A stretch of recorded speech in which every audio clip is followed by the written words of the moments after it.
என்ன இப்படி சேர்ல உட்காந்து இருக்கேன்னு பாக்குறீங்களா? இந்த டெஸ்ட் பேர் சேர் ஸ்டாண்ட் டெஸ்ட். சார்கோபீனியா அப்படிங்கிற பிரச்சனை இருக்கா இல்லையான்னு கண்டுபிடிக்கிறதுக்கு தான் இந்த பரிசோதனை செய்யறோம். 30 நொடிகள்ல குறைஞ்சது 15 வாட்டியாவது இப்படி உட்காந்து எந்திரிக்கணும். 60 வயசுக்கு மேல உள்ளவங்க அட்லீஸ்ட் 10 வாட்டியாவது உட்காந்து எந்திரிக்கணும்.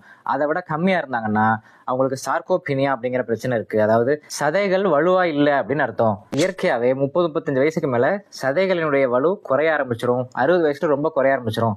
40-45 வயசுல நிறைய பேஷண்ட்ஸ் வருவாங்க, ஒரு 5 வருஷத்துக்கு முன்னாடி இருந்த மாதிரி இப்ப இல்ல டாக்டர், மசில்ஸ் எல்லாம் அப்படியே குறைஞ்ச மாதிரி இருக்கு, தோலே லூஸ் ஆன மாதிரி இருக்கு அப்படிம்பாங்க. இதெல்லாம் சார்கோபீனியாவோட அறிகுறி. இதுக்கு என்ன செய்யணும்?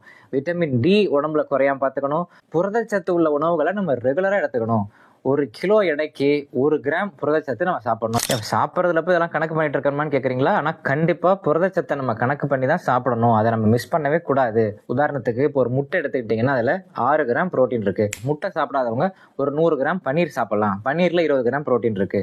வேற வெஜிடேரியன் சோர்சஸ் அப்படின்னு பார்த்தோம்னா நிலக்கடலை, கொண்டக்கடலை, soya beans, rajma, double beans, chicken, mutton போயிட்டோம்னா இன்னும் எக்ஸ்ட்ரா ப்ரோட்டீன் இருக்கு. 100 கிராம்லேயே நமக்கு 25 கிராம் ப்ரோட்டீன் கிடைச்சிடும். அடுத்த முக்கியமான விஷயம், நம்ம மசில்ஸ்க்கு ஸ்ட்ரென்த் ட்ரைனிங் கொடுக்கணும். வெயிட் லிஃப்டிங் அப்படின்னாலே எல்லாம் ஆணழகன் போட்டிக்கு போறவங்க, பாடி பில்டிங் பண்றவங்க தான் செய்யணும் அப்படின்னு ஒரு தவறான எண்ணம் இருக்கு. அப்படி கிடையவே கிடையாது. எல்லாருமே ஸ்ட்ரென்த் ட்ரைனிங் பண்ணணும். எக்ஸசைஸ் அப்படின்னா தம்பிள்ஸை தூக்கிட்டு கையைக்கும் நெஞ்சுக்கு மட்டும் பண்ணிட்டு காலை கவனிக்காம விட்டுறக்கூடாது. என்னை பொறுத்த வரைக்கும் மிகச்சிறந்த உடற்பயிற்சி கால்களுக்கு கொடுக்கறது தான். கால்கள் வலுவா இருந்தா இதயம் வலுவா இருக்கும். அதனால லெக் ஒர்க் அவுட்டை நம்ம மிஸ் பண்ணவே கூடாது. தொடைகளுக்கும் காஃப் மசில்ஸ், கிண்டக்கால் சிதைக்குமான பயிற்சி நம்ம ரெகுலரா செய்யணும். சரி, இதெல்லாம் செஞ்சு என்ன 100 வருஷம் வாழ்ந்துட போறியா அப்படின்னு நிறைய பேர் கேட்பாங்க. என்னுடைய ஆசை 100 வருஷம் கிடையாது, 120 வருஷம். எனக்கு இந்த வாழ்க்கையை ரொம்ப பிடிக்கும், இந்த உலகத்தை ரொம்ப பிடிக்கும். நோய் இல்லாம சந்தோஷமா வாழணும்னு ஆசைப்படுறேன்.